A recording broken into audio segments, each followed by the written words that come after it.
Hello, my name is Kathleen Ellmore. I'm the co-founder and managing director of Engagys.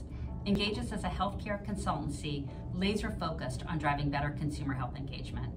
My background is companies like General Mills, Procter & Gamble. I like to say I was getting you to eat when you weren't hungry and buy things you didn't need. And so I was thrilled to come over to healthcare in 2005 and use all those same methodologies, targeting, segmentation, A/B testing, and most of all behavioral science, to get you to do good things instead of evil. So the focus of today is really how behavioral science is driving consumer engagement. And again, these behavioral science tactics are things that have been used in the consumer world for decades, right? When Amazon tells you there's only 4 left in your cart, you know it's a marketing tactic, but yet it gets you to act. We bring these same tactics to bear in healthcare to drive positive behaviors in health. We use it to close gaps in care, to prevent readmissions, to get folks to get vaccinated, to get people back into care from this last year has been really powerful. Our clients are health plans, health tech, PBMs, and provider systems.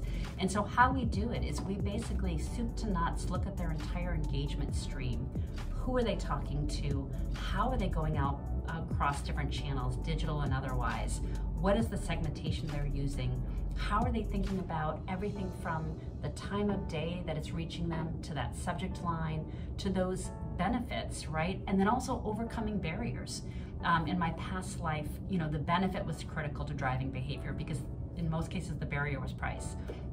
In healthcare, we all know the reasons to go get a mammogram or go get a colorectal screening, but the barriers become much more important. And some of those are intrinsic, right? Of fear or guilt or inertia. Other those are extrinsic, things like the social determinants of health barriers.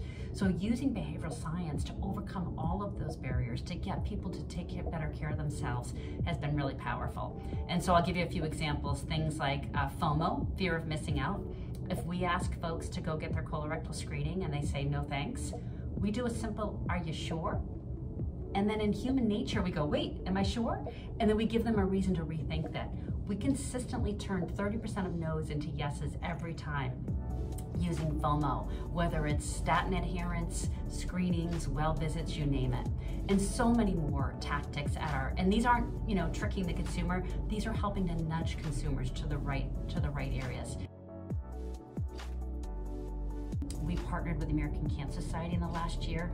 They had added diversity to their latest CP3 study. The CP3 study is the longitudinal cancer study looking at behaviors versus outcomes over a long time. And to make that more relevant to the total population in the US, they added diverse populations, and with that came challenges in engagement. And so to keep their study from losing people, which would create bias, they came to us for help. So we helped them through adding things like endowment effect, scarcity, FOMO, authority, all of these great behavioral science tactics we baked into their programs, into their messages, into their scripting. And sure enough, we were able to get people back into the study, which was really great. Another example of using behavioral science tactics successfully was we worked with a health tech organization who was helping chronically ill, vulnerable populations in Medicaid. And they were helping them get on to SSI benefits, right? Really, really powerful.